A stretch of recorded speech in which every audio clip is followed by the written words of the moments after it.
Buenas tardes, doctora Aguilera. Buenas tardes, alumnos.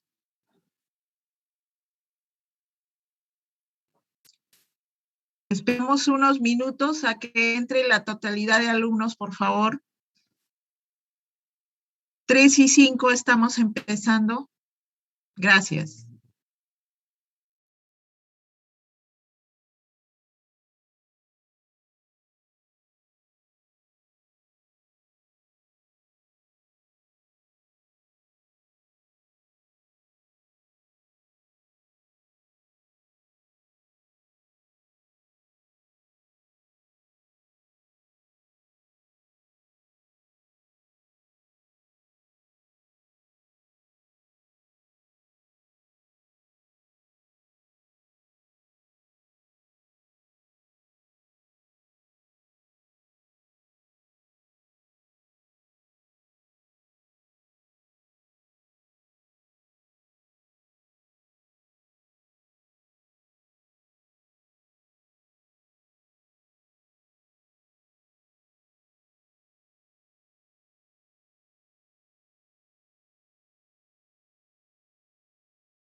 Buenas tardes con todos, alumnos. ¿Me escuchan bien? Buenas Sí, tardes, doctora. Sí, Buenas doctora, tardes. buenas Está tardes. bien, doctora. Buenas tardes, tardes. Buenas tardes, doctora Aguilera. Vamos a empezar a compartir pantalla. ¿Cómo está, doctorita? Buenas tardes. Buenas tardes. El día de hoy tenemos la clase de reanimación cardiopulmonar básica y avanzada. Vamos a hacer las dos clases, ¿no? Ahí ven bien la pantalla.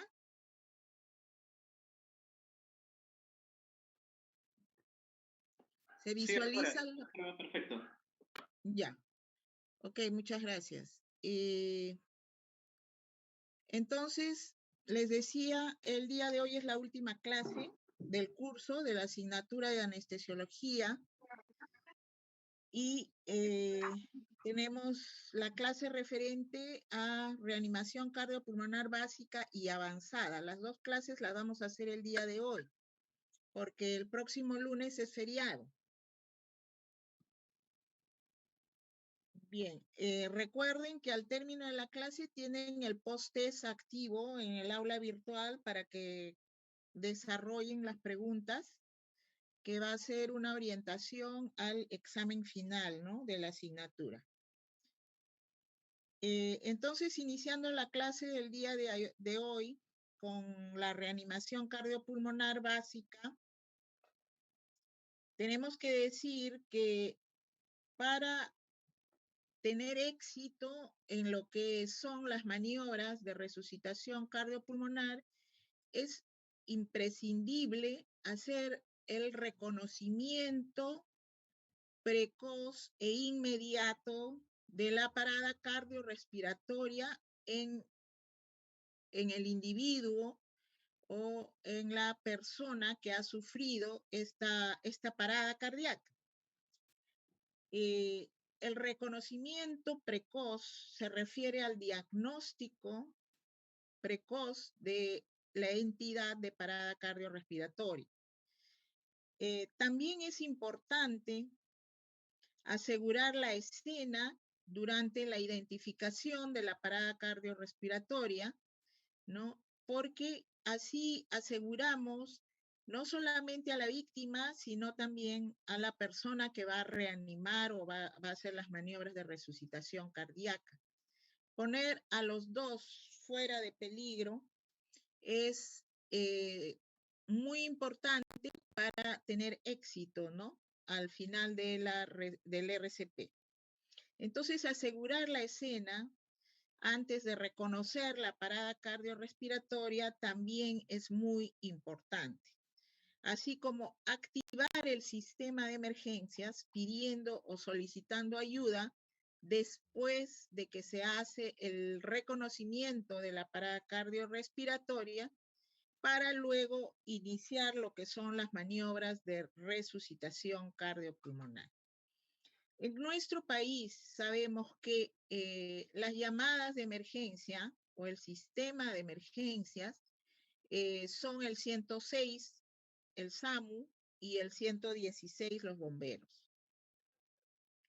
La Asociación Americana del Corazón, que es la que rige las guías de resucitación cardiopulmonar, se reúne cada 5 años para renovar o replantear sus guías y sus protocolos de atención a pacientes que sufren o víctimas que sufren esta parada cardiorrespiratoria.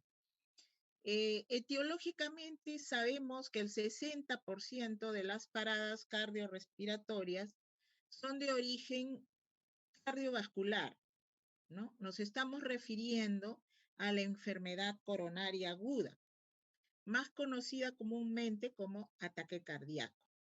Ojo, el 60% de la etiología es de origen cardiovascular y ustedes saben que en la enfermedad coronaria aguda la patogenia es multifactorial, ¿no?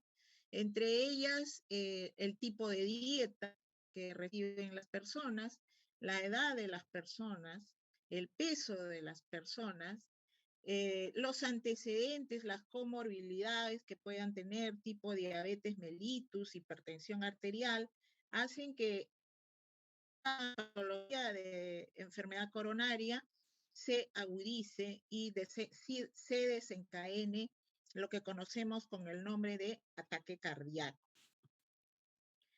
Este fenómeno es la causa del 60%, como les decía, de las paradas cardiorrespiratorias.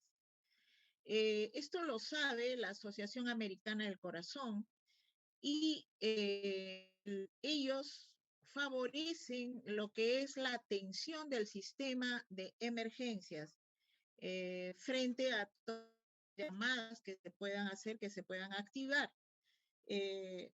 Existen pues diferentes tipos de paro, ¿no? O de paro cardíaco. El paro cardíaco es una situación súbita, inesperada, que se puede presentar en la calle, en la casa o dentro de un hospital.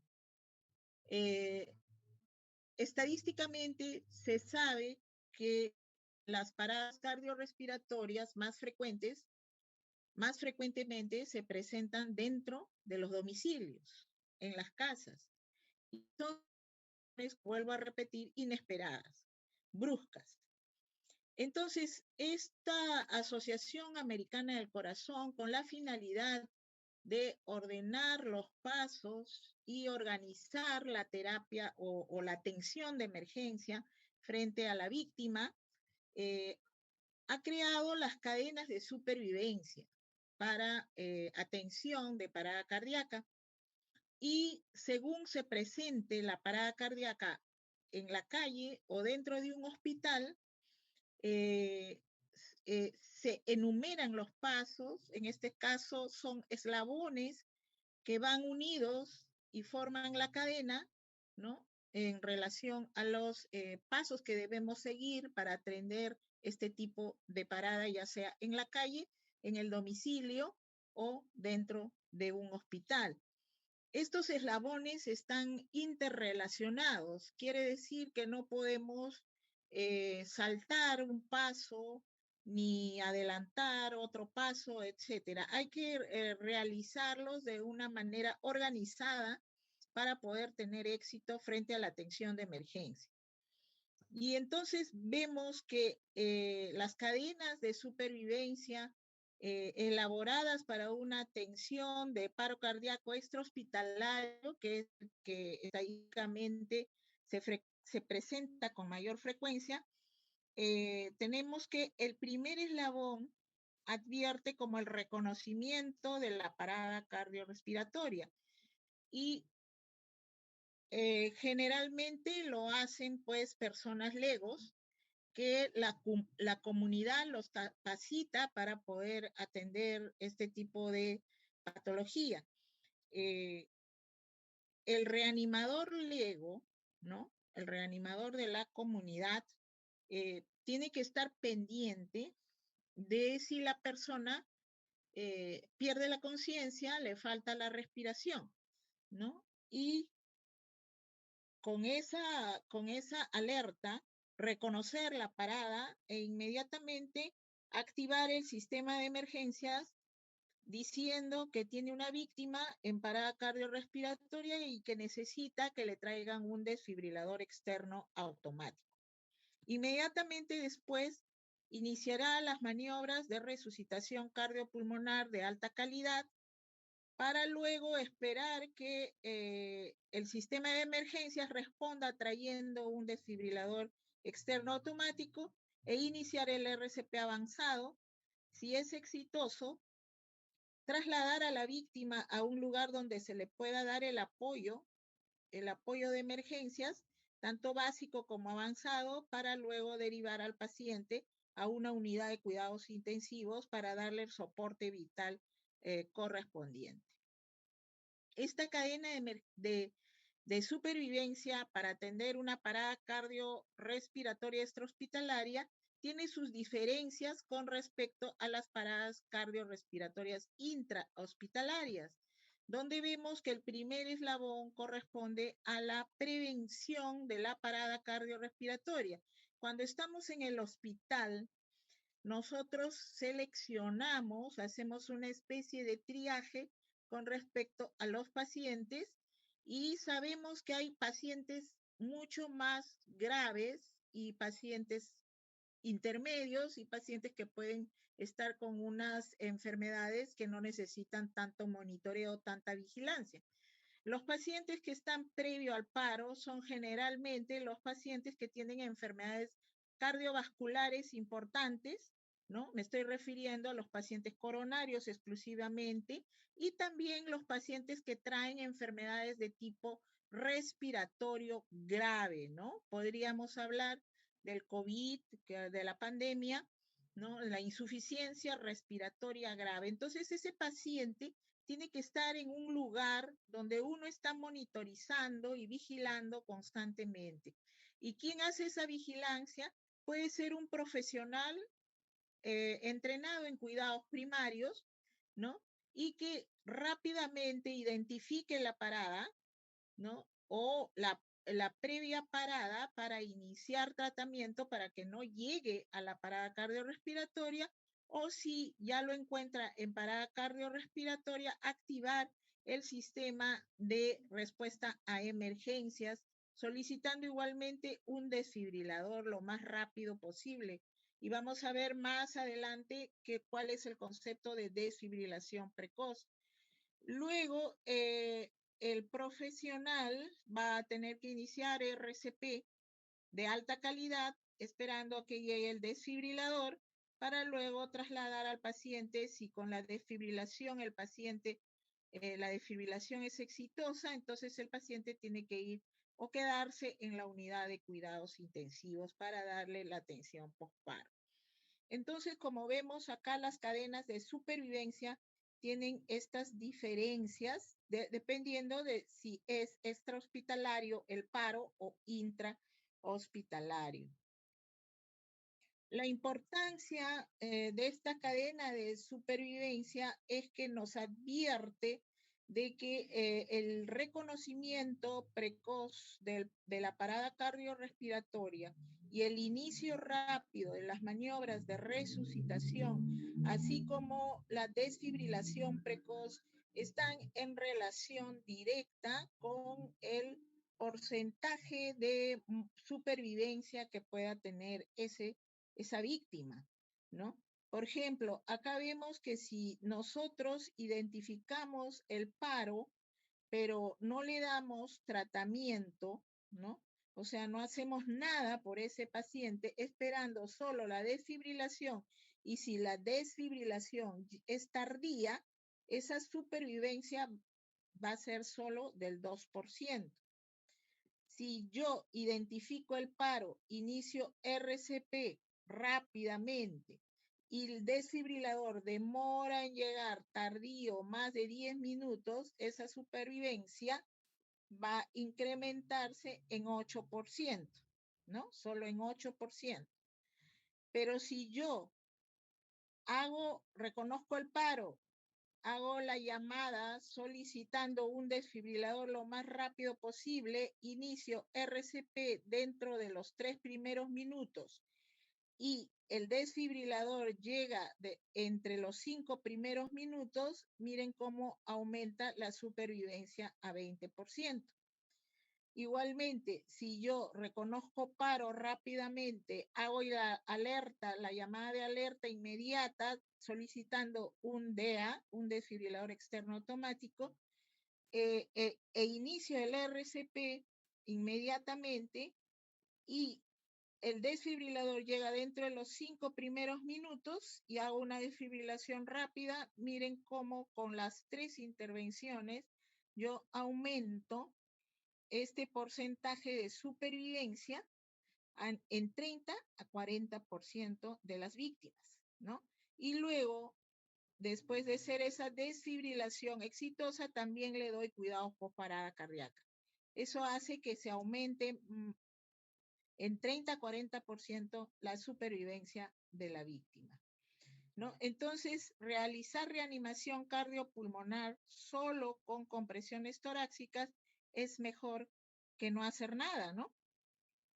es mucho mejor hacer RCP inmediato antes que no hacer nada. Bueno, y el día de hoy, pues lo que vamos a aprender es a reconocer la parada cardiorrespiratoria como profesionales de la salud que somos para víctimas adultas, ¿no? Entonces, nosotros, cuando vemos que un individuo se cae en la calle, generalmente, lo que vamos a hacer es confirmar primero que estemos seguros, tanto víctima como reanimador, y luego acercarnos a la víctima, agarrarlo de los hombros y decirle, señor, señora, ¿usted se encuentra bien? Si no te responde, asumes que está en una situación de emergencia y debes pedir ayuda en voz alta a las personas que se encuentran más cerca. Y luego, a través de una persona, si tú quieres y sabes que el RCP debe ser inmediato, de ordenarle a esa persona que llame al 106 o al 116 y diga que hay un paciente o una víctima en parada cardiorrespiratoria y que necesitas obtener un desfibrilador externo automático. Rápidamente te dirigirás hacia la víctima para comprobar si respira o no respira. Si no respira, con mayor razón ya has hecho el diagnóstico de la parada cardiorrespiratoria. Y si gustas, tienes que tomar el pulso con dos dedos, tan solo con el índice y el dedo medio de la mano dominante, tomar el pulso el pulso de la arteria carótida o el de la arteria femoral, ¿no? Tiene que ser una arteria gruesa. Si hay pulso, pero no respira, lo que vas a hacer es darle respiraciones de rescate, una ventilación cada 5 a 6 segundos o una ventilación cada 10 a 12 respiraciones por minuto, ¿no? Activas el sistema de emergencia igual, ¿no? Y continúas con la ventilación de rescate cada vez, compruebas pulso cada 2 minutos. Si no hay pulso, inicias el RCP, ¿no? Entonces, si hay respiración normal y hay pulso, vas a controlar a la víctima, quiere decir que no está en parada, controlas a la víctima hasta que llegue los reanimadores de emergencia. Si ves que esta víctima no responde, no respira y no tiene pulso, entonces vas a tener que iniciar el RCP básico. 30 compresiones con 2 ventilaciones, como vamos a ver más adelante. Esta reanimación cardiopulmonar básica, entonces, va a ser de alta calidad cuando inicia con las compresiones torácicas, ya no con el manejo de la vía aérea, sino con las compresiones torácicas. Esto se ha decidido desde el año 2010, ¿no? Y se ha ratificado en el 2015 y también en el 2020.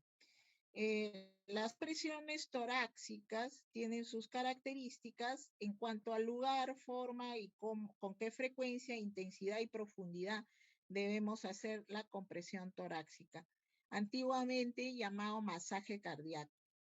Entonces, las maniobras de resucitación cardiopulmonar se llaman de alta calidad porque inician con las compresiones torácicas y luego con la apertura de la vía aérea y el apoyo de la respiración. Esto se decidió por la Asociación Americana del Corazón después de revisar mucha información, mucha evidencia, en la que se obtenía el resultado prácticamente negativo en cuanto a usar el antiguo algoritmo del ABC, ¿no? Donde se atendía primero la vía aérea y luego la compresión torácica.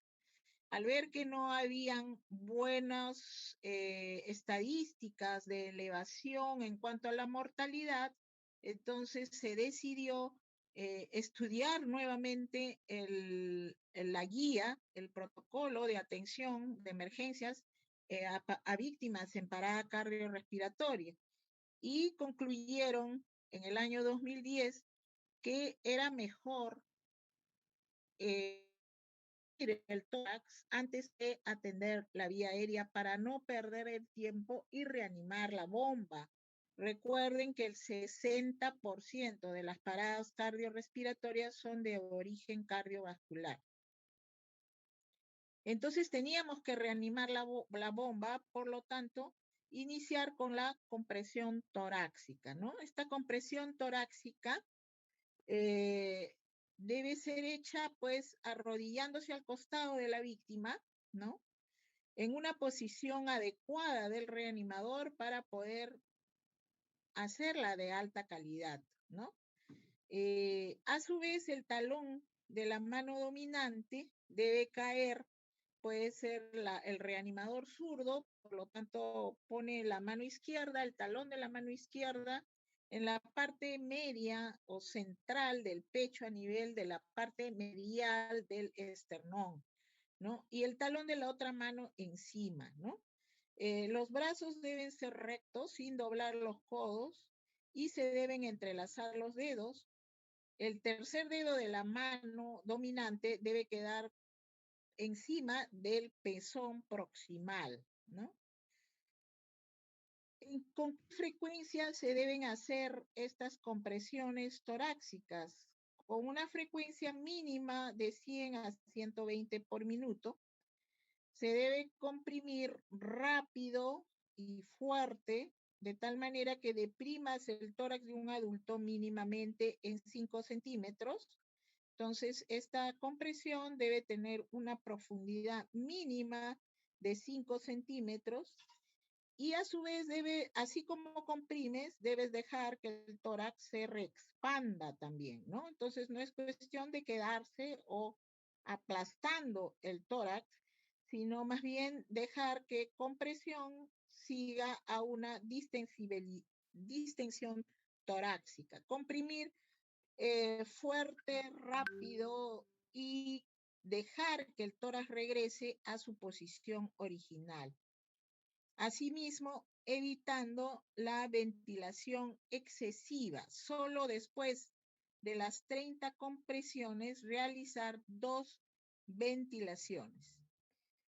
Minimizando las interrupciones de estos ciclos que vamos a ver a continuación. Entonces vamos a analizar estos puntos importantes en cuanto a frecuencia, profundidad, reexpansión del tórax y que estas maniobras sean en su momento ininterrumpidas. No debemos detenerlas o interrumpirlas por ningún motivo, ¿no? Entonces, volviendo al punto de dónde debemos colocar el talón de la mano dominante, es en el centro del esternón, entre el tercio medio y el tercio distal o final del esternón, ¿no? A nivel de la línea horizontal que une las mamilas, ¿no? Imaginariamente usted traza una línea horizontal que une las mamilas y en ese punto central del esternón, entre el tercio medio y el tercio final del esternón, ahí coloca el talón de su mano dominante. Con los dedos extendidos sin tocar la pared del tórax, solo el talón de la mano dominante. Y encima va a ir la mano no dominante con los dedos entrelazados. No olvidarse esto porque esta posición de la mano y de los dedos es muy importante para tener éxito en la compresión torácica. La mano hábil entonces va abajo, en contacto con el tórax, pero ojo, miren la figura, los dedos no tocan la pared torácica, los dedos quedan en el aire. Los zurdos colocan pues la izquierda contra el pecho y luego la mano derecha va encima, ¿no? Miren ya, desde ya, la posición del reanimador, brazos extendidos sin flexionar codos, ¿no? Y uno se coloca a la altura una rodilla del reanimador a la altura del hombro y otra rodilla a la altura del reborde costal inferior del tórax, ¿no? No hay que comprimir el tórax con las piernas juntas, más bien hay que ampliar la base para tener estabilidad y mejor fuerza.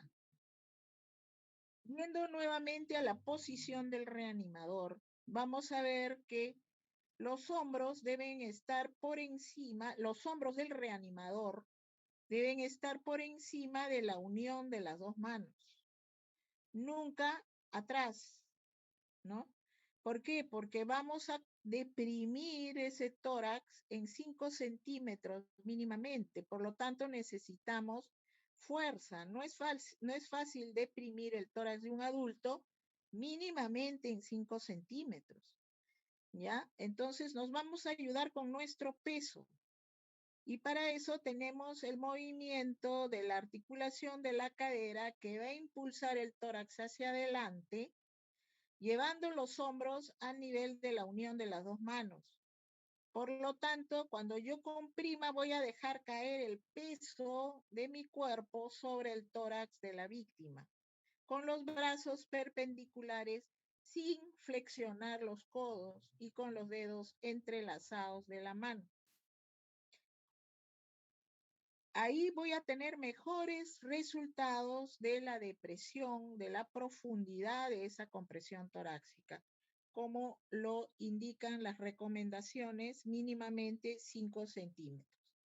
No olvidar que después de cada compresión debo dejar que ese tórax se distienda, se expanda, ¿ya? Y el mismo tiempo de compresión le debo dar a la descompresión, ¿ya? Deben durar los dos lo mismo. Debo hacer 5 ciclos, 30 compresiones, 2 ventilaciones. Un ciclo consta de 30 compresiones en 18 segundos y luego apoyar la ventilación inmediatamente. 2 ventilaciones. Ese es un ciclo. 30 compresiones con 2 ventilaciones. Las 30 compresiones en 18 segundos y las 2 ventilaciones en 2 segundos más. Por lo tanto, el ciclo debe demorar entre 20, máximo 22 segundos. Debo hacer 5 ciclos mínimamente para tener una frecuencia de 100 a 120 por minuto. Ojo, ahora las guías recomiendan que si usted no quiere dar la ventilación, apoyar la ventilación, pues peor es no hacer nada. Entonces usted se queda con las compresiones torácicas. Entonces hemos visto frecuencia, ¿no? Frecuencia mínimamente 100 a 120 por minuto. No debo bajar de 100 ni más de 120. 30 compresiones en 18 segundos. La profundidad, por lo menos en un adulto, 5 centímetros. ¿Ya? Debe haber reexpansión completa del tórax. Con la compresión yo estoy impulsando la sangre hacia los órganos blancos, los órganos principales que yo quiero que se perfundan. Estamos hablando del cerebro, ¿no? Y de los pulmones. Entonces, yo quiero perfundir cerebro. Tengo que comprimir. Y luego, a la distensión del tórax, lo que yo estoy ayudando es a que se mejore el retorno venoso hacia el ventrículo derecho. Se llene el derecho y con mi próxima compresión yo pueda impulsar mayor cantidad de sangre a través del ventrículo izquierdo. Entonces es compresión y reexpansión torácica. Y entonces vamos a ver ahora lo que es apoyo de la ventilación. Se recomienda no pasar o no excederse de 10 ventilaciones por minuto. ¿Ya? Hemos dicho que los ciclos vienen 30 compresiones, 2 ventilaciones. Cada ventilación va a durar 1 segundo, ¿ya? Y en 1 minuto no debo pasarme de 10 ventilaciones. Para la ventilación hay también recomendaciones, ¿no? Recuerden, C de compresión torácica, A de vía aérea o del apoyo de la ventilación. Antes de dar la ventilación tenemos que abrir o permeabilizar la vía aérea con la maniobra frente-mentón. Ustedes están viendo acá en la figura una mano en la frente y otra llevando con 2 dedos el mentón hacia arriba. Ustedes dirán, ¿y para qué hace esto? Porque yo le puedo dar la ventilación boca a boca sin necesidad de esto. Bien, entonces yo le respondo que la lengua es un músculo grueso, ¿no es cierto? Tiene músculo y también tiene grasa. Cuanto más gordo el individuo, más grasa y más lengua gorda también, ¿no es cierto? Por gravedad, cuando el individuo está inconsciente, por gravedad la lengua cae y obstruye el pasaje normal del aire hacia los pulmones. Entonces, si yo le doy sin hacer la maniobra, le doy la ventilación sin hacer la maniobra frente mentón o maniobra de elevación del mentón, una mano en la frente y otra, la mano derecha, lleva con 2 dedos el mentón hacia arriba, yo no voy a lograr que ese oxígeno pase hacia la tráquea. Porque miren, acá está obstruido el pasaje. En cambio, yo haciendo la maniobra frente-mentón estoy liberando la orofaringe del peso de la base de la lengua, llevando una mano en la frente, hiperextendiendo la región cervical y llevando con 2 dedos hacia arriba el mentón. Permeabilizo la vía aérea y ya que la tengo permeabilizada, recién le voy a dar la respiración boca a boca. Acá nuevamente, para insistir, la fisiopatología de la obstrucción de la vía aérea. Miren, este es un individuo de mayor peso y observen cómo la lengua cae, ¿no? Obstruyendo el pasaje del aire hacia la tráquea. Entonces, haciendo maniobra frente-mentón, miren acá, este señor también está inconsciente, la lengua ha caído y no hay pasaje de aire hacia la tráquea. Maniobra frente-mentón y llevas la lengua hacia adelante y hacia arriba y se permeabiliza la vía aérea.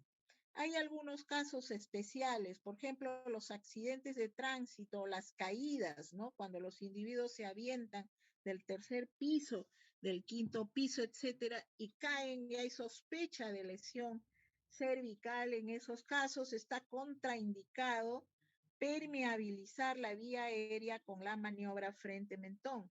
Ahí, en esos casos, se inmoviliza la columna cervical. Si tienes collarín, mejor, y si no tienes, puedes agarrar una chompa, doblarla e inmovilizar el cuello. También puedes inmovilizar con tus antebrazos, sujetando la cabeza con los antebrazos y haciendo la maniobra de desplazamiento del maxilar inferior hacia adelante. Miren, ponen 3 dedos en la región submaxilar, en ambas regiones submaxilares, y con los pulgares a nivel del mentón, llevan el mentón hacia adelante y con eso estás permeabilizando la vía aérea. En el caso de que sospeches que hay lesión de columna cervical y no quieres causar mayor complicación en el paciente. Después de hacer la maniobra de permeabilización de vía aérea, ya sea frente mentón o la anterior que habíamos dicho, ¿no? Empujando el maxilar hacia adelante, ¿no? Hacia adelante.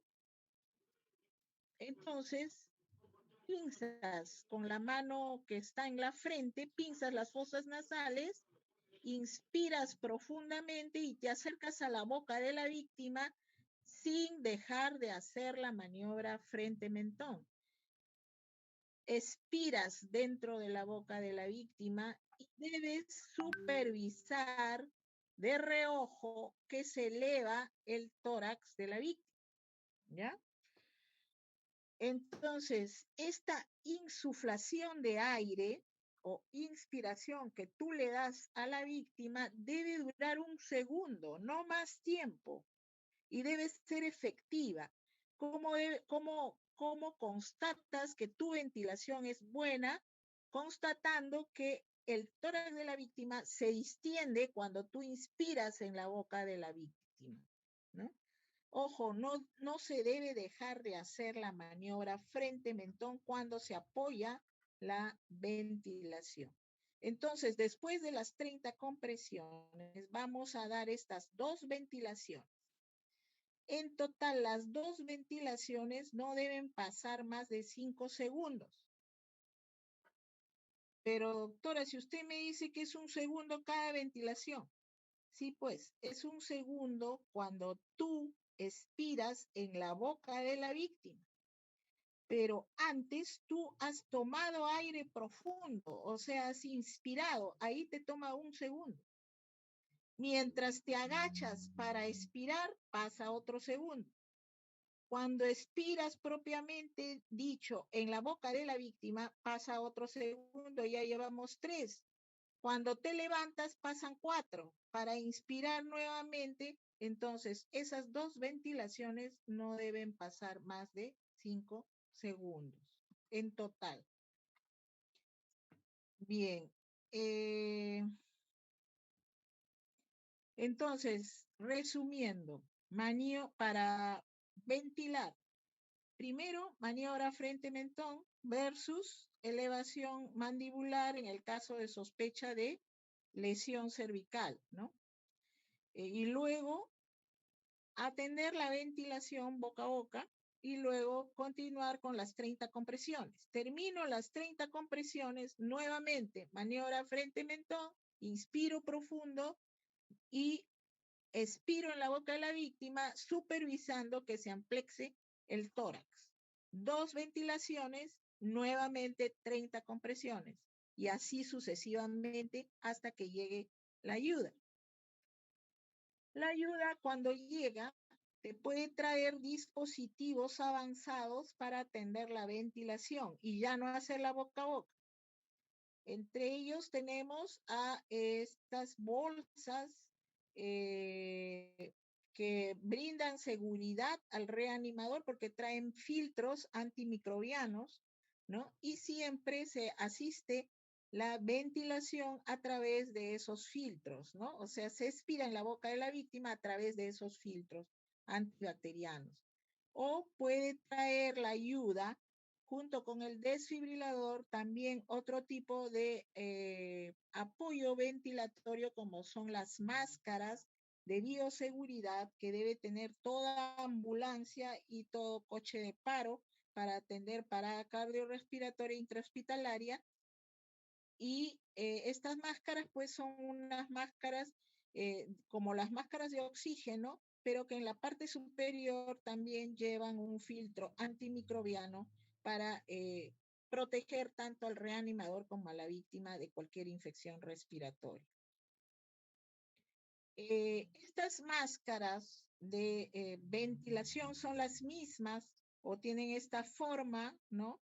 Piriforme, son ovaladas en su parte inferior y en su parte superior tienen un ángulo que debe ir en contacto con la parte superior de la nariz, ¿no? Y hay una forma muy técnica de poder adaptar estas máscaras en la cara de la víctima para evitar que hayan fugas de oxígeno al momento de atender la ventilación. Entonces, como ven acá, ya ha llegado la ayuda.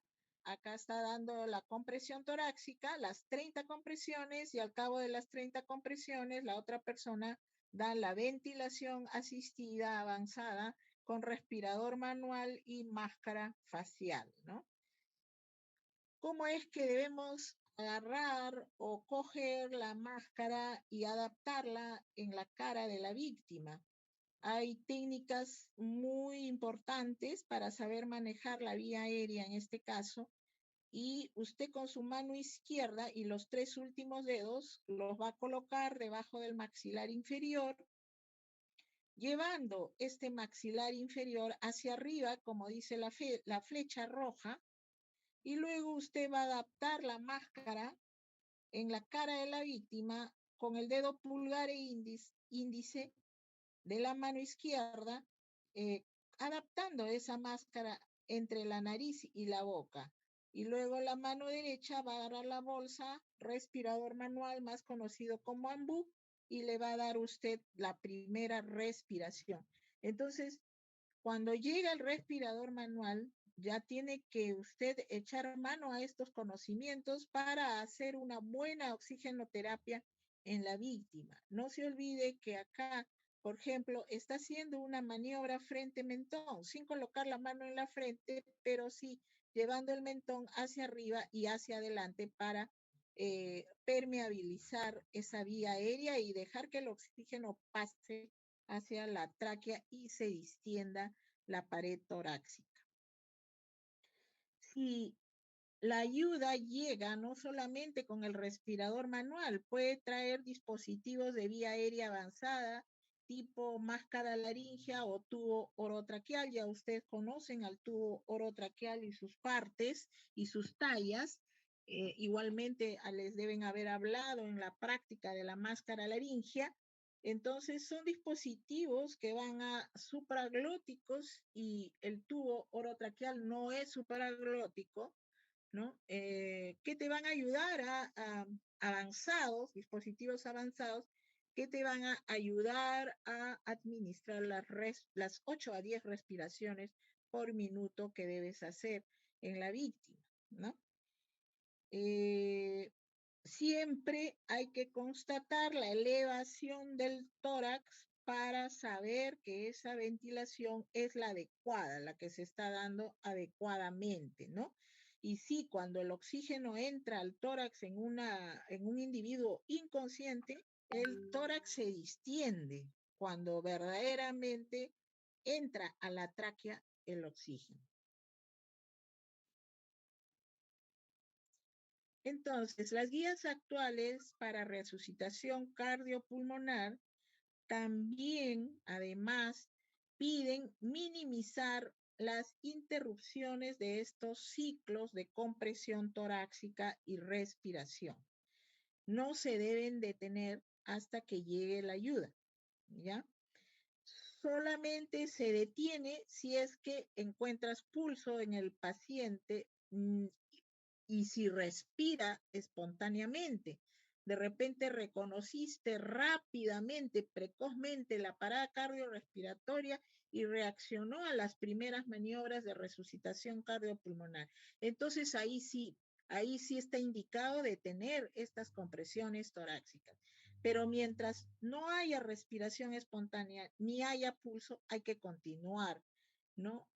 Hasta que llegue la ayuda, hasta donde se pueda. Se calcula que el reanimador en 2 minutos ya disminuye la fuerza, ¿no? Pero bueno, hay gente que está motivada para continuar las maniobras de resucitación cardiopulmonar. Eso es el promedio, ¿no? En 2 minutos ya el reanimador está exhausto y se cansa y debe haber otra persona que le reemplace. Si usted se cansa y ve que usted no está solo, hay otra persona, le puede solicitar que le ayude con las compresiones torácicas mientras usted guía o supervisa estas compresiones torácicas y ventilaciones, ¿no? Si es que por alguna razón fundamental tiene que interrumpir estas maniobras de resucitación cardiopulmonar, no debe ser, esa interrupción no debe durar más de 10 segundos. Además, hay que evitar hiperventilar. Usted dice, doctora, que no más de 10 respiraciones, pero yo creo que hay que darle aire al paciente y le doy 20 respiraciones. ¿Qué estás haciendo si le das 20 respiraciones por minuto? Estás hiperventilando. ¿Qué sucede cuando uno hiperventila? disminuye el retorno venoso, aumenta la presión intragástrica, aumenta la presión en vías aéreas, ¿ya? ¿Qué pasa? Cuando uno disminuye el retorno venoso, porque hiperventila, va a haber menor llenado del ventrículo derecho, ¿no es cierto? Porque hay menos retorno venoso que va a llegar, menos sangre va a llegar al VD, al ventrículo derecho. Por lo tanto, en mi próxima compresión, yo voy a impulsar menos sangre, ¿ya? Y al aumentar la presión dentro del estómago, recuerden que la parada cardiorrespiratoria es súbita, inesperada. ¿Qué voy a provocar? Que regurgite los alimentos y con mi próxima compresión meto todos los alimentos a la tráquea. ¿Y qué se va a transformar? Se va a transformar en una aspiración pulmonar, lo que va a agravar la situación. Y el pronóstico va a ser sombrío. El rescatador, como les había dicho, se calcula que en 2 minutos ya disminuye su efectividad. Por lo tanto, cada 2 minutos debe haber rotación de reanimador. Y en el RCP avanzado vamos a ver lo que compete a las descargas en joules, ¿no? Hay algunas situaciones en las que el reanimador se puede quedar pegado al tórax. Por ejemplo, generalmente en las paradas cardíacas intrahospitalarias, cuando uno está haciendo la reanimación cardiopulmonar, viene la enfermera y te dice, para porque voy a poner la vía. Y con cada compresión, como el paciente se mueve, yo no puedo poner la vía intravenosa. Entonces, esa no es una razón. Tampoco la intubación. La compresión torácica debe continuar. El que está intubando o intentando tener la vía intravenosa debe aprender a hacerlo en movimiento, ¿no? En movimiento y debe comprender que la compresión no se puede detener. No son razones para detener la compresión torácica, tampoco la detección del pulso. ¿Ya? Cuando uno quiere saber si hay pulso o no hay pulso, voy a dejar de reanimar o de hacer compresión torácica. No, se continúa la compresión torácica. Pausa para analizar el ritmo, entonces no. Pausa para después del shock y esperar después de la desfibrilación, tampoco. ¿Ya? Pausa para cargar el monitor, el protocolo y darle a la descarga, tampoco, ¿no? Entonces todos estos son tiempos perdidos para el reanimador y no le da importancia. La importancia que tiene la compresión torácica sobre la víctima es algo que le hace a las maniobras de resucitación cardiopulmonar que sean exitosas y de alta calidad. Por lo tanto, tienen la prioridad la compresión torácica y no se deben dejar de hacer ni interrumpir por las razones que hemos visto. ¿Hasta cuándo continuamos con las maniobras de RCP? Si es que llega la ayuda que te reemplaza por un profesional del SAMU o de los bomberos, alguien que también está capacitado igual que tú, entonces en ese momento puedes descansar tú y relevarte con la otra persona, ¿no? Cuando la víctima despierta, en ese momento hay que parar obviamente de hacer la compresión torácica. Pero ideal minimizar las interrupciones, ¿no? Entonces, cuando paramos es verdaderamente una discusión, ¿no? Las guías del AJA, de la Asociación Americana del Corazón, no te dicen que si 3 minutos, 4 minutos de RCP y ahí termina todo, no.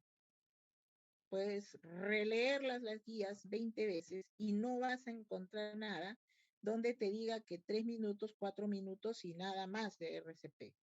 Lo deja al criterio del reanimador de acuerdo al contexto del caso, ¿no?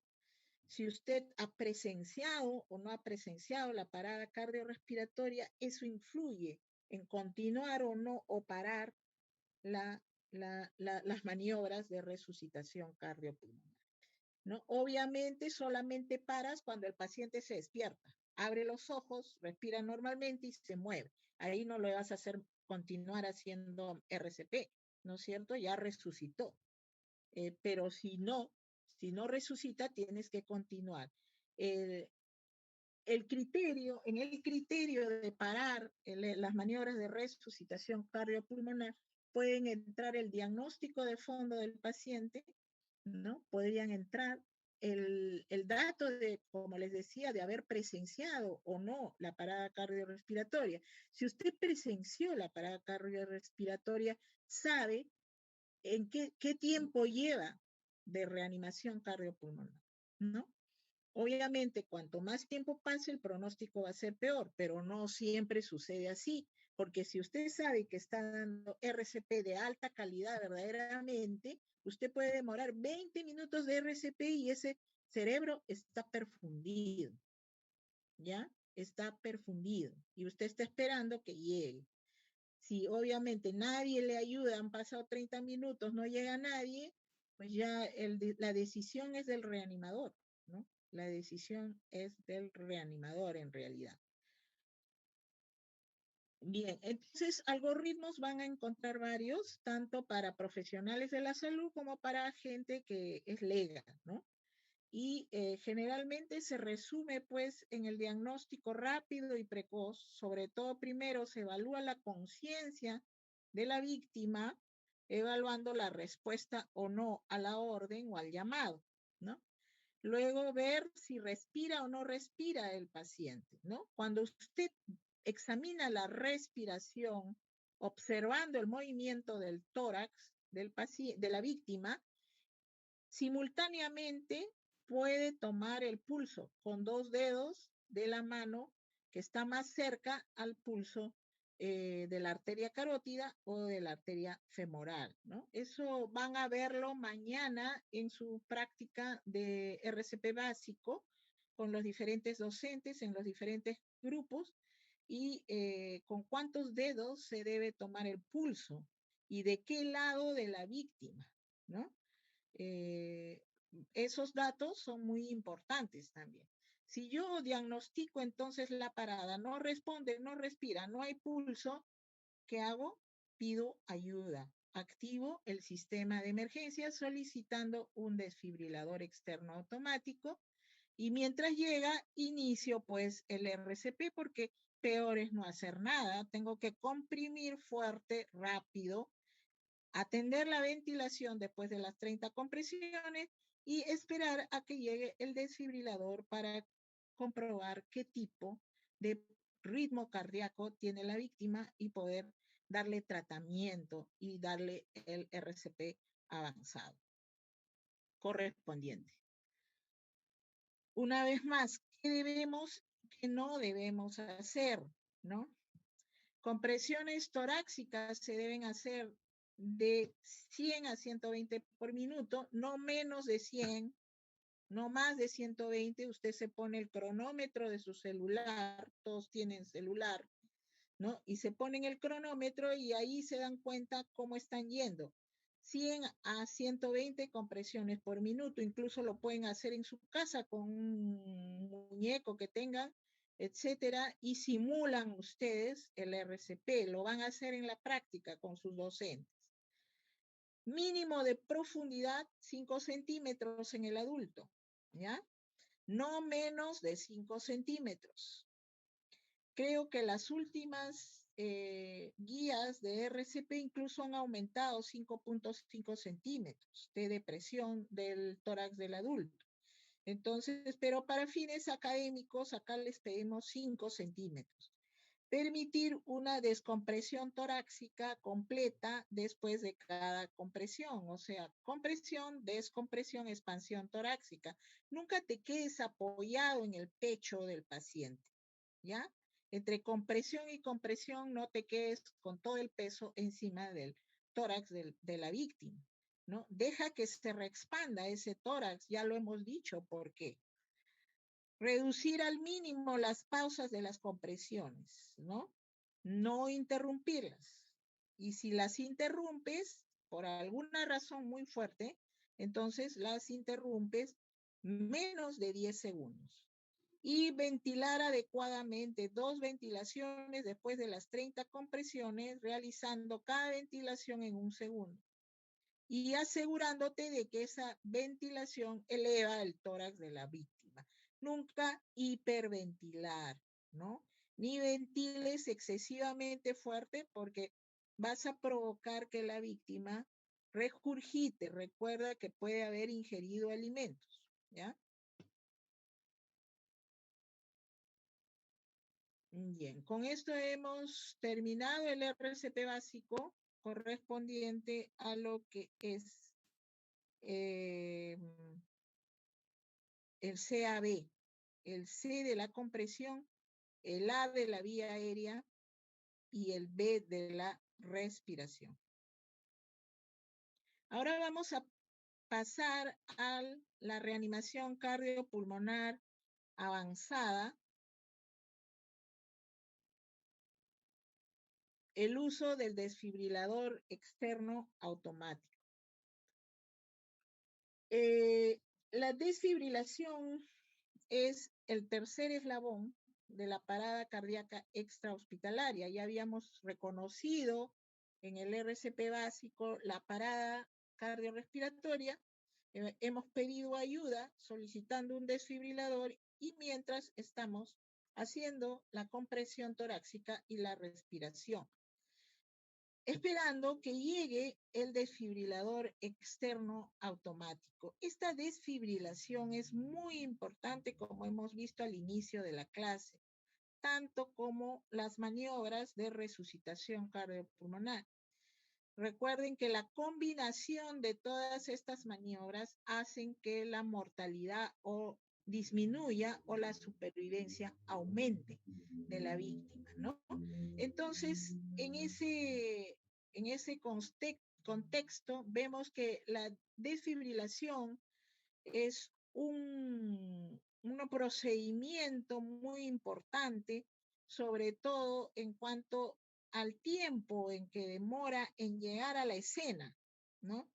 El intervalo entre la parada y la desfibrilación debe estar entre 4 a 5 minutos.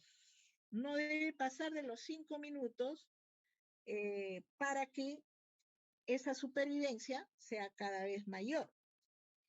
El objetivo óptimo es que esté dentro de los 3 minutos, ¿ya?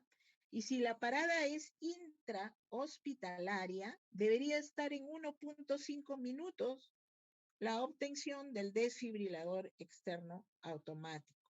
Esto quiere decir, pues, que la importancia de la descarga eléctrica para el tratamiento y la supervivencia de la víctima es definitivamente redundante, ¿no? Vemos que cada minuto en que se retrasa en llegar el desfibrilador, se reduce la sobrevida en un 10%, ¿no? Entonces, este es el tiempo, ¿no?, que pasan en minutos, y miren cómo ustedes, si el desfibrilador llega en un minuto después de haber hecho el diagnóstico, entonces hay un porcentaje de sobrevida del 90%. ¿No? Si se demora en llegar 5 minutos, ya tienes un 50% de sobrevida en esa víctima. Se demora más de 5 minutos, va disminuyendo 10% la sobrevida de la víctima. Se dice que para las paradas cardíacas extrahospitalarias, el DEA no debe demorar más de 5 minutos. Y para las intrahospitalarias, como les decía, debe estar dentro de los 3 minutos, ¿no? Entonces, la desfibrilación temprana, precoz, es redundante en aumentar la supervivencia de la víctima. Este tiempo es muy importante y está en relación directa a la supervivencia de la víctima. En otros países, no sé si en nuestro país, yo no he visto hasta ahora que hayan desfibriladores externos automáticos como en unas casillas de vidrio para romper la ventana y sacar el desfibrilador, ¿no? Esto deben existir en los aeropuertos, en los centros comerciales, en los estadios, en los lugares donde haya gran reunión de gente, aunque ahora por la pandemia es más difícil, pero es la tendencia y las recomendaciones a que existan este tipo de equipos a la mano en los lugares más concurridos, donde hay más estrés de los pacientes o de las víctimas y puedan desencadenar una parada cardiorrespiratoria, ¿no? Entonces, este desfibrilador externo automático es un resucitador portátil, fácil de usar, ¿no?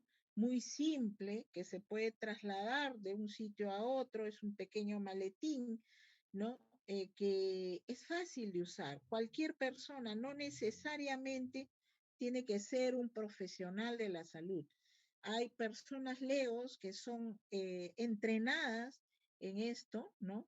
Los bomberos, por ejemplo, ¿no? Los enfermeros, de hecho, deben saber manejar un desfibrilador externo automático, pero no se necesita ser personal de salud para manejar un desfibrilador externo automático. Es muy simple su manejo y es precisamente se ha hecho para disminuir el tiempo entre la parada, el diagnóstico de parada y la descarga eléctrica, ¿no? Con un desfibrilador externo automático a la mano, usted puede salvar una vida, definitivamente, ¿no? Incluso ustedes recuerdan las paradas cardiorrespiratorias que se han presentado en los estadios. Igualmente, si hubieran salvado esas vidas, si rápidamente hubiesen llegado estos desfibriladores en las ambulancias, ¿no? Yo recuerdo haber visto una ambulancia que llega y no tenía nada, ¿no? ¿A qué viene esa ambulancia si trae una camilla? Nada más, debe llevar un desfibrilador, ¿no? Debe llevar oxígeno, debe llevar máscaras, laringoscopio, tubos endotraqueales para asistir la vía aérea de una forma avanzada. Pero con que llegue el desfibrilador es bastante, ¿no? Y como ven acá, hay diferentes modelos de DEAs, ¿no? Y todos tienen las mismas características, ¿no? Ellos están diseñados de una forma muy simple, funcionan, tienen un botón de encendido, un botón de carga y un botón de descarga.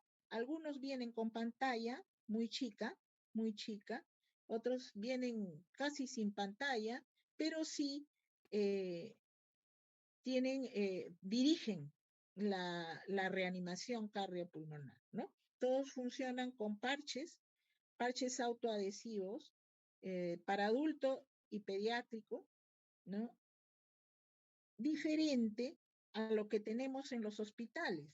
En los hospitales tenemos este desfibrilador de tipo manual. Entonces hay desfibriladores tipo DEA externos automáticos, como este, y hay desfibriladores manuales que ustedes van a ver en el hospital. Generalmente están en las unidades de cuidados intensivos, en los quirófanos, en las unidades de cuidados intermedios, ¿no? Y traen, miren, una pantalla bien grandaza que tiene oximetría de pulso, tiene capnografía, tiene KG, tiene un dial para carga y descarga de la desfibrilación, y esto se usa con paletas metálicas, que son estas que están acá arriba, ¿no? Y que se sacan en el momento de hacer la descarga eléctrica, ¿no?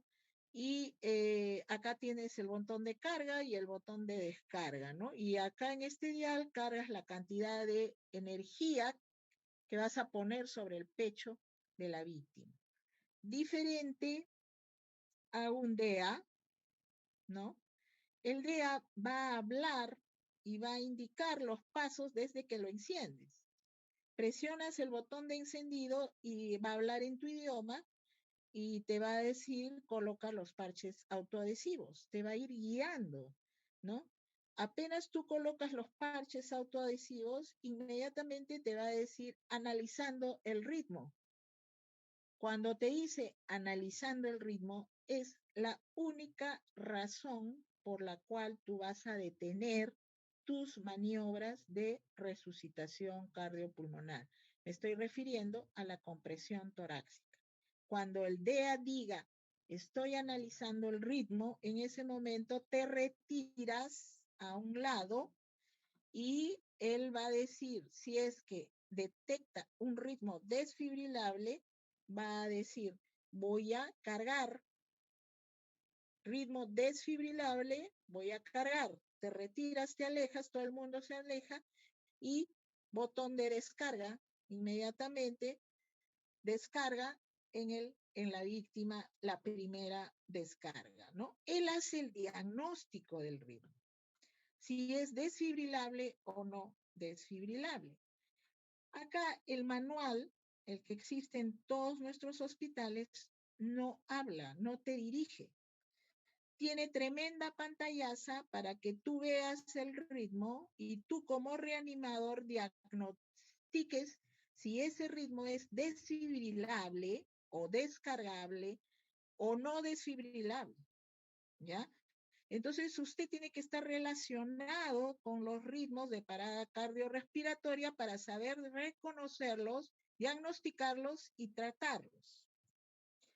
Las ondas de energía pueden ser monofásicas y bifásicas. Actualmente los desfibriladores, tanto manuales como DEAs, generalmente los DEAs usan onda bifásica, ¿no? La energía se distribuye desde un punto, desde el miocardio, llega a la región subclavicular y luego rota la energía, ¿no? Ahí en el miocardio. En cambio, la onda monofásica solamente va, la corriente circula en una dirección, sale y se va. En cambio, en la bifásica, la corriente circula en dos direcciones, ¿no? Entonces vamos a ver, llegó el DEA, prendo el DEA o viene la gente con el sistema de emergencias, viene otra persona, tú sigues dando la compresión torácica, enciende el DEA le dice, coloca los parches, es el siguiente paso, paso número 2, colocar parches. Un parche va a ir en la región infraclavicular derecha y otro parche en la línea media axilar izquierda, ¿ya? Esa es la forma correcta de colocar los parches. Igualmente, si usted tiene un desfibrilador manual, una paleta metálica que dice esternón va a ir debajo de la clavícula derecha, infraclavicular derecha, y la otra paleta metálica dice apex, va a ir en la línea medio axilar izquierda, en el caso del desfibrilador manual. En el caso del DEA vienen los parches con su nombre y eso te va a indicar el desfibrilador. Luego va a analizar el ritmo, o sea, va a ver en qué tipo de parada cardiorrespiratoria se encuentra la víctima para tratarla. La colocación de los parches o de los electrodos del desfibrilador externo automático es muy importante porque el objetivo es coger la mayor cantidad de tejido miocárdico de ambos ventrículos, sobre todo del lado izquierdo, ¿no es cierto? Entonces, si yo coloco mal los parches, los coloco muy juntos o muy alejados, voy a coger menos cantidad de miocardio. Por lo tanto, la descarga eléctrica no va a ser exitosa. Hay que colocar los parches de tal manera que la corriente influya sobre el miocardio del corazón, ¿no? Lo que queremos es mejorar la contractibilidad ventricular. Entonces, cuando detecta el DEA el ritmo y dice es desfibrilable, voy a descargar inmediatamente, usted se aleja, todo se aleja y se aprieta, cuando ya esté listo el DEA, usted aprieta el botón de descarga y al descargar va a pasar toda la corriente a través de la víctima y se va a elevar ligeramente y luego va a caer, ¿no? Después de una descarga eléctrica con éxito, usted va a continuar, no va a tomar el pulso, usted continúa con el RCP básico. 5 ciclos más de 30 compresiones, 2 ventilaciones. Al cabo de esos 5 ciclos, que duran 2 minutos, usted va nuevamente a analizar el ritmo con el dedo para saber si sigue en un ritmo desfibrilable o si ha cambiado a un ritmo de tipo no desfibrilable. Si usted resucitó a la víctima en la primera descarga, obviamente ya no va a continuar con las maniobras de RCP, porque ya agarró ritmo sinusal la víctima, ¿ya? Pero si no continúa con ritmo, entonces después hay que continuar con el RCP básico. Para reconocer los ritmos de parada cardiorrespiratoria, acá les he traído para reconocer lo que es lo normal, ¿no? Recuerden ustedes que normalmente tenemos una onda P que precede al complejo QRS. El complejo QRS tiene una duración de 0.08 segundos hasta 0.10 segundos, ¿no? Y luego viene la onda T, ¿no es cierto? Entonces, esto es lo normal. Pero cuando uno entra en parada cardiorrespiratoria, los ritmos pueden ser desfibrilables y no desfibrilables. Eh, los ritmos desfibrilables son los que se tratan con descarga eléctrica y los no desfibrilables no se van a tratar con descarga eléctrica, más se tratan con RCP básico, ¿ya? Entonces, dentro de los ritmos desfibrilables tenemos a la taquicardia ventricular sin pulso y luego esa taquicardia ventricular sin pulso, que dura menos de un minuto, se va a transformar en fibrilación ventricular. Por eso es importante el DEA, para saber si está en un ritmo desfibrilable o no desfibrilable. Si tú no tienes DEA, estás tratando al ojo de buen cubero. No sabes en qué ritmo estás. Le estás dando el RCP básico de alta calidad, sí, pero sería ideal que supieras si ese ritmo es desfibrilable o no es desfibrilable. ¿Ya? Por estadística, se sabe que el 60% de las paradas o de los ritmos desfibrilables son en fibrilación ventricular. ¿Ya? Los ritmos desfibrilables, el 60% son fibrilación ventricular. Entonces, ¿con qué se trata? Con descarga eléctrica. RCP básico, sí, perfecto, todo bien, es peor no hacer nada. Pero lo ideal sería tener la descarga eléctrica y sacarlo lo más rápido posible. Previa a esa fibrilación ventricular, el corazón primero presentó taquicardia ventricular sin pulso. ¿Por qué no puede ser, doctora, taquicardia ventricular sin pulso? Si tú has estado vigilando al paciente, no se te ha pasado nada, tú puedes observar la taquicardia ventricular sin pulso. Pero eso dura poco, dura menos de un minuto. Puede durar 30 segundos, 40 segundos y rápidamente el ritmo se va a convertir en fibrilación ventricular.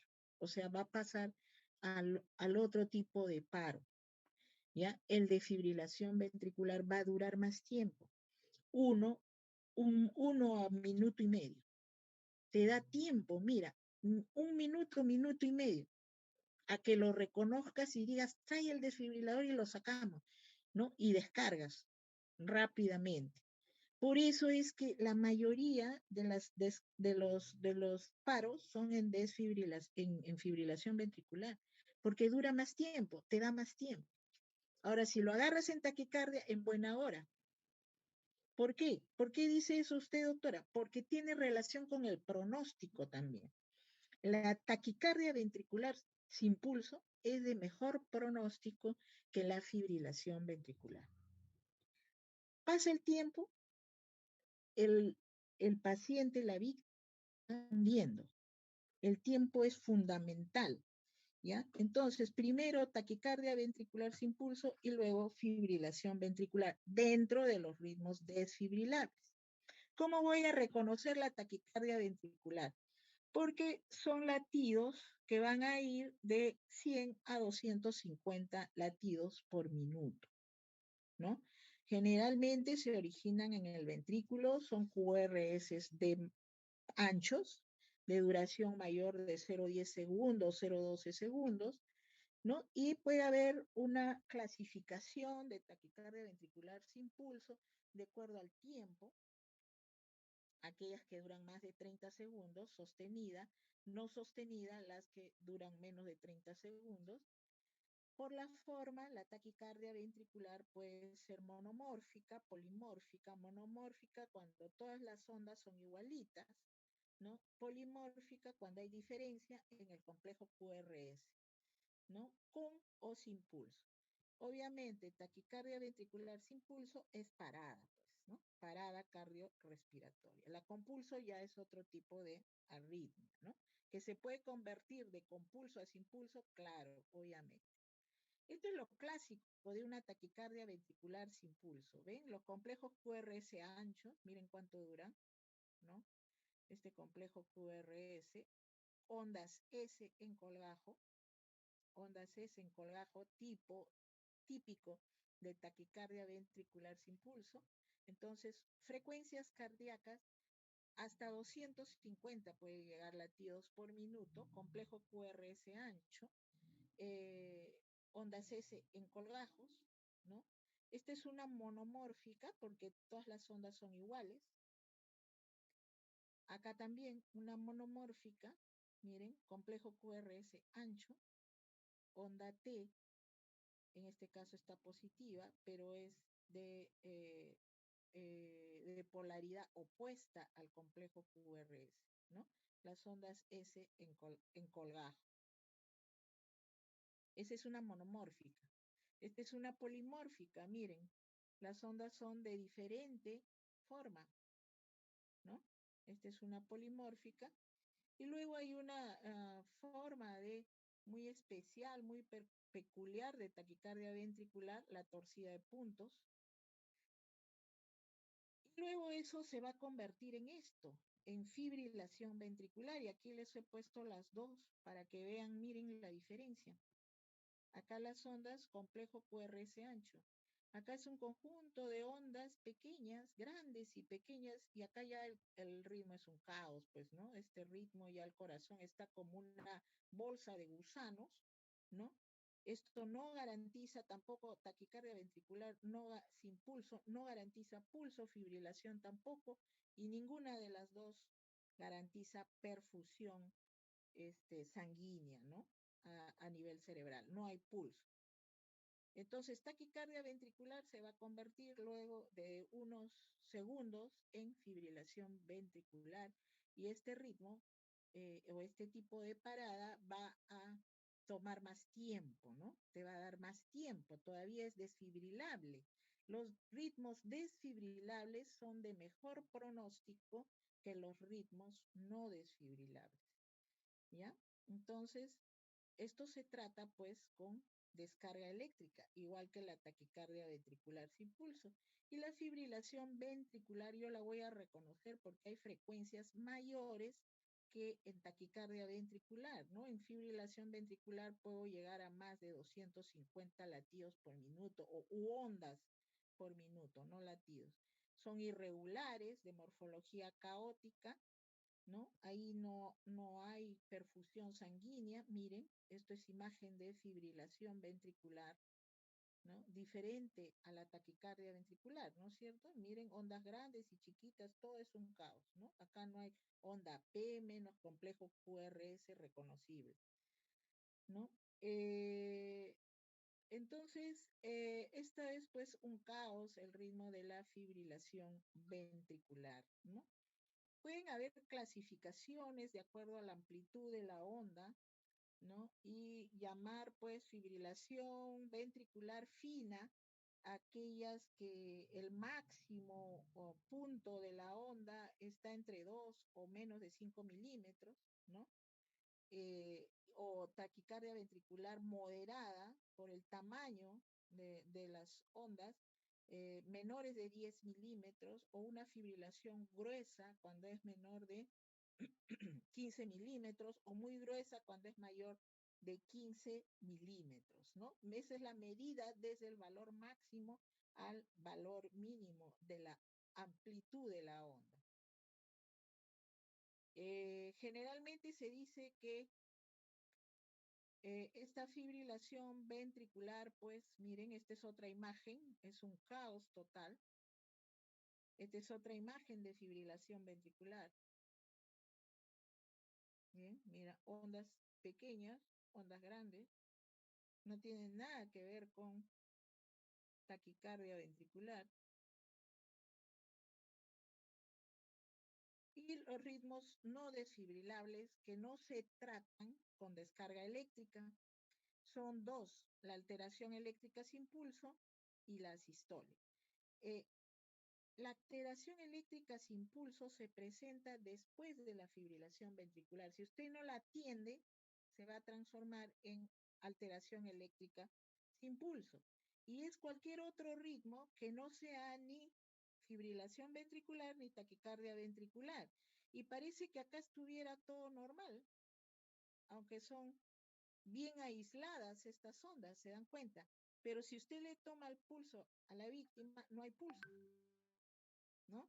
Entonces es cualquier otro ritmo que no sea ni fibrilación ni taquicardia ventricular, pero la víctima está en paro, ¿ya? Esto tampoco garantiza flujo sanguíneo, ¿no? Bien, entonces estos complejos QRS estrechos y con frecuencia cardíaca rápida, QRS bien estrechos, parece que todo estuviera normal, pero no lo es, ¿no?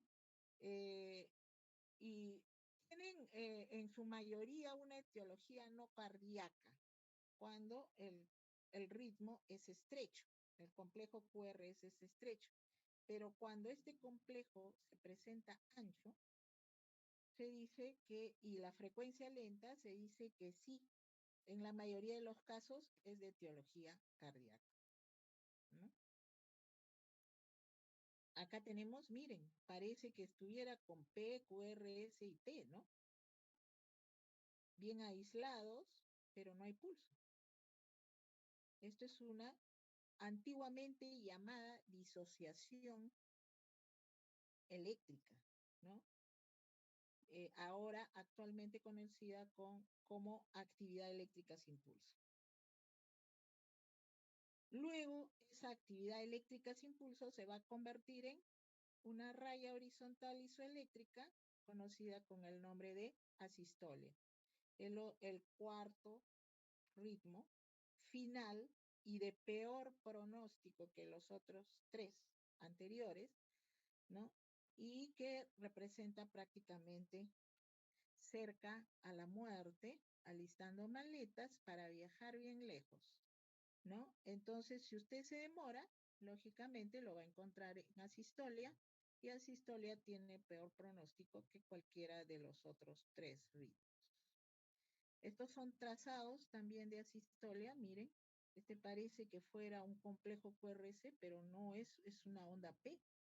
Es una onda P bien delgadita, pero ya son pues prácticamente una asistolia, ¿no? Son trazados de asistolia, no confundir. Bien, entonces, ¿qué hacer con mis ritmos? Llega el desfibrilador y tengo ya mi diagnóstico de ritmo desfibrilable. Entonces estoy acá. Llegó el desfibrilador, diagnóstico FB o TB sin pulso, inmediatamente primera descarga. Al cabo de la primera descarga, ojo, este es los pasos que debemos seguir, la secuencia que debemos seguir frente a un ritmo desfibrilable. Descargamos primero, generalmente se inician con descargas de 200, 220 joules para un DEA, y para un desfibrilador manual puede ir desde 250 joules hasta 360 joules de descarga, ¿no? En los niños se recomienda entre 2 a 4 joules por kilo de peso actualmente, ¿no?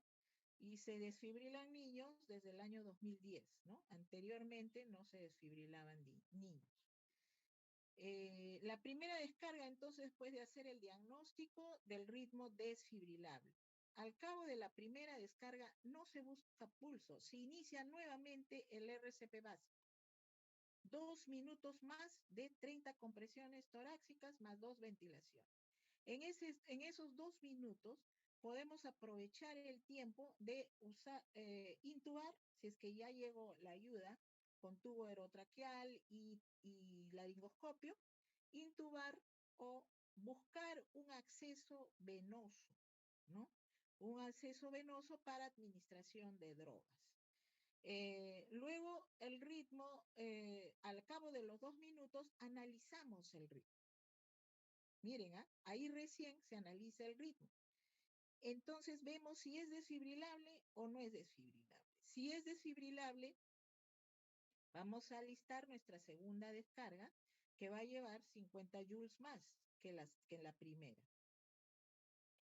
Entonces descargamos por segunda vez, nuevamente iniciamos RCP básico 2 minutos más, pero como ya tenemos línea intravenosa, podemos usar adrenalina que viene en ampollas de 1 miligramo y debemos administrarla 1 miligramo, una ampolla, cada 3 a 5 minutos. Acá también hay que considerar la posibilidad, si es que ya llega la ayuda, de usar un dispositivo de vía aérea avanzado. Y si tuviera usted la suerte de tener capnografía, mucho mejor todavía, ¿no? Para analizar el CO2 exhalado por el paciente, que tiene que ver con la perfusión sanguínea. Te ayuda a monitorizar la calidad de la compresión torácica, la existencia de la capnografía durante el tratamiento del ritmo desfibrilable, ¿no? Después de ese segundo ciclo de RCP básico, nuevamente analizas ritmo, ¿no? Y ves si es desfibrilable, alistarás tu tercera descarga, que va a llevar 50 joules más que la descarga anterior, y después de esa descarga, nuevamente inicias el RCP básico por 2 minutos, ¿no? Y puedes aunar a partir de la tercera descarga las drogas antiarrítmicas. Continúas con tu adrenalina y puedes indicar el uso de 2 drogas antiarrítmicas, la miodarona o la lidocaína, ¿no? La miodarona en dosis de ataque de 300 miligramos en bolo, seguida por una infusión de 150 miligramos. La ampolla de amiodarona trae 150 miligramos. O si quieres usar como antiarrítmico lidocaína, puedes usar 1 a 2 miligramos por kilo de peso por vía intravenosa la lidocaína. Si en caso el DEA dice no es desfibrilable, entonces vamos a asistir a una forma de paro que no es desfibrilable, en cuyo caso vamos ya no descargar, sino iniciar el RCP básico por 2 minutos más. Después del RCP, durante el RCP básico de 2 minutos ante un paro en asistolia o alteración electromecánica, puedo iniciar mi adrenalina 1 miligramo intravenoso versus administración intraósea cada 3 a 5 minutos. Al cabo de ese RCP básico de 2 minutos, voy a analizar el ritmo nuevamente con el DEA. Si no tengo DEA, pulso, no hay otra. Ritmo, si sigue en paro, voy a continuar con la reanimación por 2 minutos más, ¿no? Y así hasta que el paciente pueda agarrar ritmo, y si ese ritmo es desfibrilable, cambiar el protocolo hacia descarga eléctrica. Entonces la pregunta sería, ¿el ritmo no desfibrilable se puede convertir en desfibrilable solo con RCP básico? Sí, sí, en cuyo caso cambiaré el algoritmo y descargaré al paciente.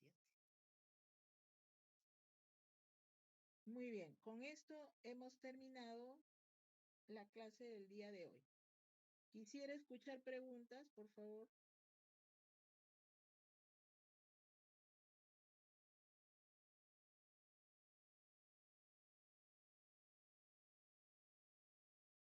¿Tienen preguntas?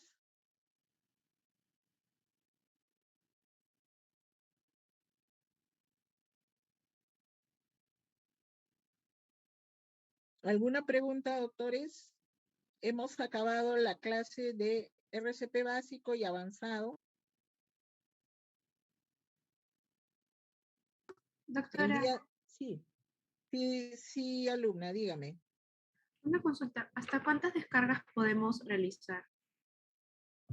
Se requiere 3 descargas. 3 descargas. Pero en la práctica se han hecho hasta 5 descargas, ¿no?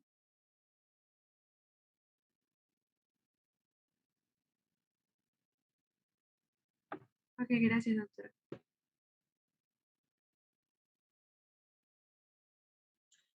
Recuerda que cuando tú estás en la tercera descarga, ya llevas como 6 minutos de RCP. Avanzado, solo del avanzado. O sea, desde que llegó el desfibrilador. Sin contar los minutos anteriores desde el diagnóstico de la parada cardiorrespiratoria.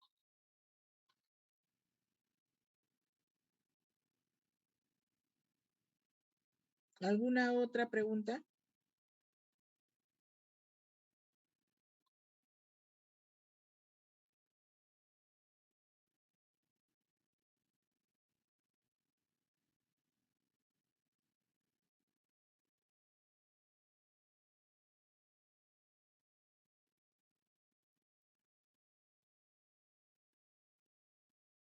¿Está claro todo?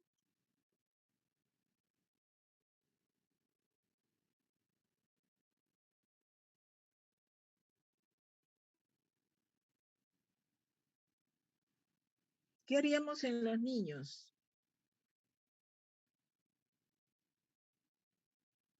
¿Cuál es la causa más frecuente de parada cardiorrespiratoria en los niños? A ver, Camila Rodríguez. ¿Ha leído algo sobre reanimación cardiopulmonar? ¿Cuál es la causa más frecuente de parada cardiorrespiratoria en los niños? ¿Es igual infarto de miocardio como en los adultos? ¿Quién tiene la respuesta? Levante la mano.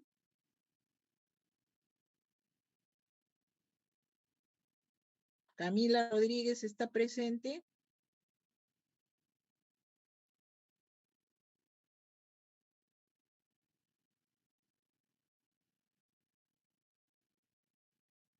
Andrés Bedoya.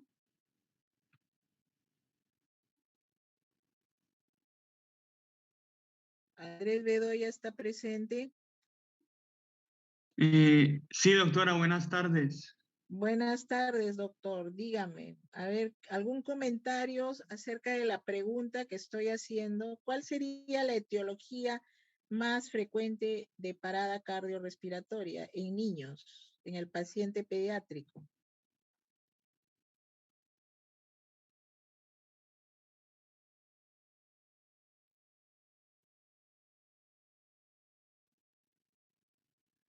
A ver, la que preguntó la doctora Camila Malma.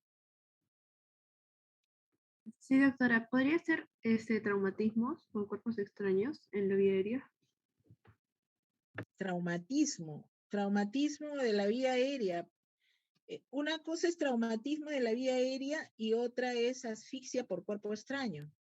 Claro, no, me refería a traumatismo, o sea, caídas, y por otro lado también otra cosa sería si algún cuerpo extraño ingresa a la vía aérea del niño. La más frecuente es la asfixia por cuerpo extraño o puede ser por enfermedad respiratoria también. El traumatismo es menos frecuente. ¿Ya? La etiología de la parada cardiorrespiratoria es diferente que en la del adulto. En la del adulto hemos dicho que es de origen cardiovascular, en el niño es de origen respiratorio, ¿no? Las asfixias, ya sean por cuerpo extraño, pueden ser por enfermedades virales, los niños generalmente adquieren infecciones virales y traen insuficiencias respiratorias, ¿ya? Pueden haber traumatismos, pero es más raro. Generalmente infecciones o asfixia por cuerpo extraño, ¿ya? Pero de origen respiratorio lo más frecuente en la víctima pediátrica. ¿Y cómo sería la desfibrilación en el pediátrico? A ver, Hans Reategui, ¿está presente?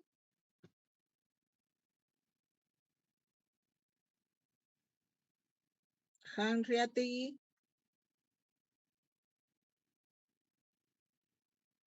De 2 a 4 joules por kilo. Sí, de 2 a 4 joules por kilo de peso, exactamente, ¿ya? Entonces en los niños es joules por kilo de peso, ¿ya? En los niños, ustedes van a tener parches adecuados para la víctima pediátrica, ¿ya? Los del paciente adulto, por ejemplo, si el DEA que les llega no llega con parche pediátrico, llega con parche adulto y usted va a reanimar o descargar a un niño, puede usar el parche del adulto, mas no al revés. El parche pediátrico para el niño no funciona. El parche del adulto para el pediátrico sí puede funcionar en caso que no haya electrodos autoadhesivos para el que le ha llegado. Doctora, buenas tardes. Sí. Sí, me había llamado Hans Reategui, de los servicios, Sí, disculpe, doctora. sí te llamé. Estábamos hablando de la etiología en el paciente pediátrico, la etiología de parada cardiorrespiratoria. ¿Tienes algo que decir con respecto a eso?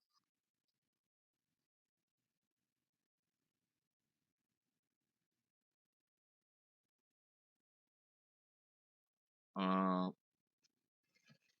no mucho, doctora. ¿Cuál crees que puede ser la causa más frecuente de parada cardiorrespiratoria en un niño?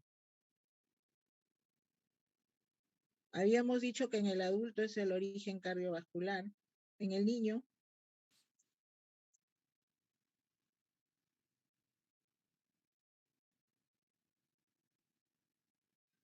Cuerpo extraño, doctora. asfixia, ¿no? La etiología respiratoria es la causa más frecuente en el niño, ¿ya? Es diferente, el RCP tiene muchas diferencias en el paciente pediátrico comparado con el adulto desde la etiología, ¿ya? No lo hemos mencionado acá porque ya es parte de un curso ese tema, curso de reanimación cardiopulmonar completo, pero es importante hacer RCP en el niño, ¿no? Doctora, buenas tardes. Una consulta. Sí, diga, Ramos. En el caso de los niños, usted bien ha dicho sobre la reanimación, pero ¿qué pasa con los lactantes, doctora? ¿Cuánto sería el grado de reanimación que se tendría que hacer en ellos? En los lactantes me he referido, exclusivamente en los lactantes. Claro, porque hay niños recién nacidos, hay lactantes, hay preescolares y hay niños mayores, ¿no es cierto?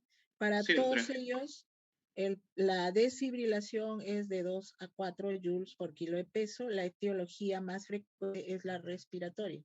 Funciona para todos los niños. Igualmente, la colocación de los parches que he mencionado, ¿no?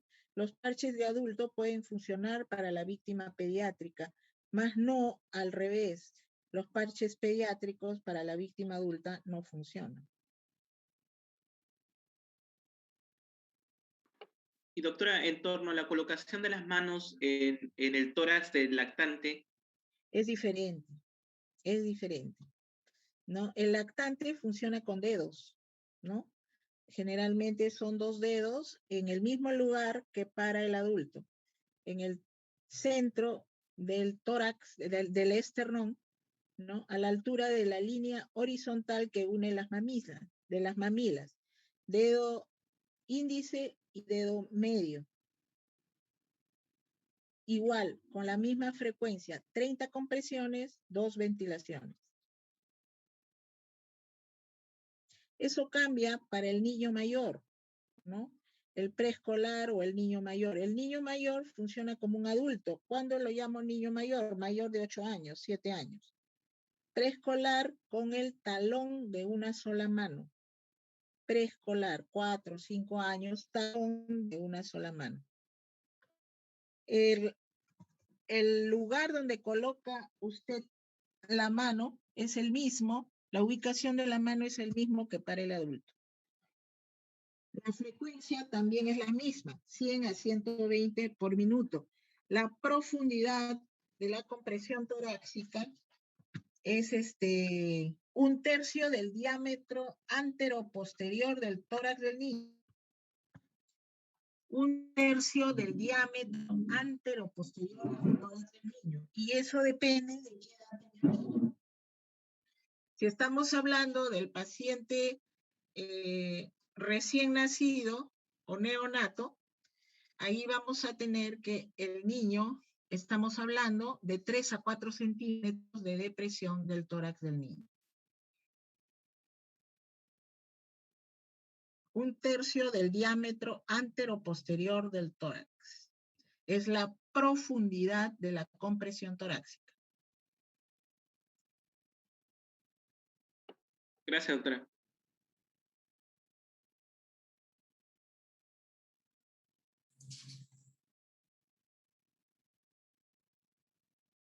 ¿Otra pregunta?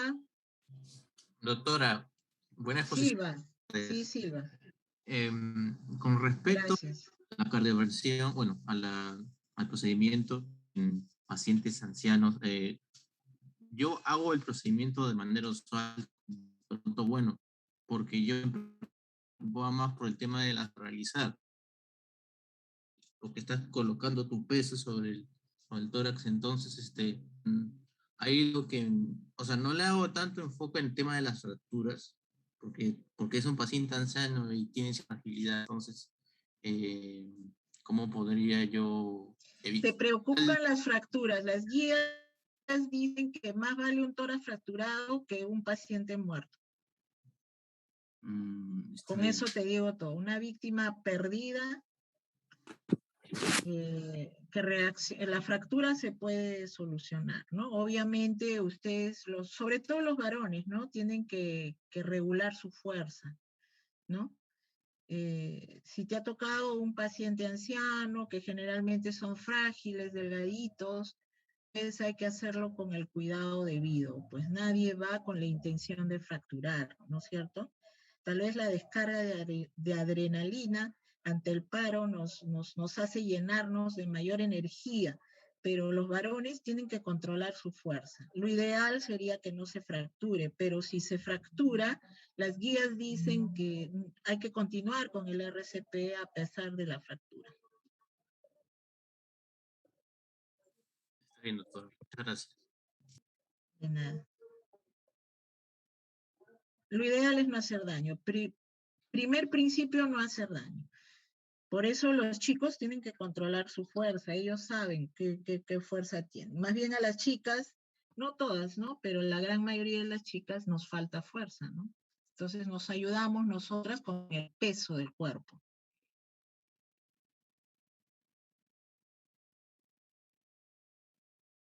Tello, quería preguntar algo. Tello. No, doctora. Salgan de sus dudas de una vez, ¿no? Si tienen dudas, expónganlas. Acá estoy.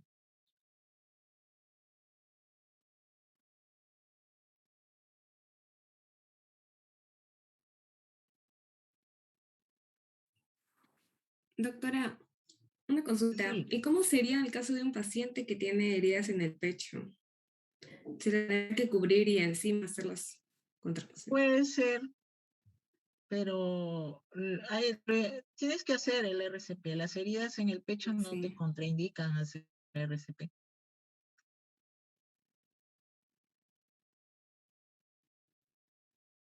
Doctora, ante todo, muchas gracias por la clase.